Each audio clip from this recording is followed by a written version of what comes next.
ఎండుమిర్చి టమాటో పచ్చడిని ఎలా తయారు చేసుకోవాలో చూద్దామా. ఫస్ట్‌గా ఒక 6 టమాటాలని తీసుకొని చిన్న చిన్న ముక్కల్లాగా కట్ చేసుకోవాలి. తర్వాత గ్యాస్ మీద ఒక కడాయి పెట్టుకొని అందులో ఆయిల్ పోసి 1 స్పూన్ ధనియాలు, 1 స్పూన్ జీలకర్ర, ఒక 10-15 ఎండుమిర్చిని వేసి ఫ్రై చేసుకొని ఒక బౌల్లోకి తీసుకోవాలి. తర్వాత మళ్ళీ అదే ప్యాన్‌లో కొంచెం ఆయిల్ పోసి అందులో మనం కట్ చేసి పెట్టుకున్న టమాటా, చింతపండు, సాల్ట్ వేసి ఒక 5 మినిట్స్ మగ్గించుకోవాలి.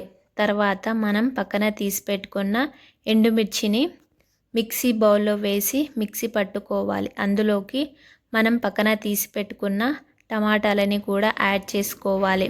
తర్వాత పోపు కోసం ఒక గిన్నె పెట్టి అందులో కొంచెం ఆయిల్ పోసి ఆయిల్ హీట్ అయిన తర్వాత వెల్లుల్లి, ఎండుమిర్చి, పోపు దినుసులు, కరివేపాకు వేసుకోవాలి. ఈ పచ్చడిని అందులోకి యాడ్ చేసుకోవాలి. మనకు కావలసిన పచ్చడి రెడీ.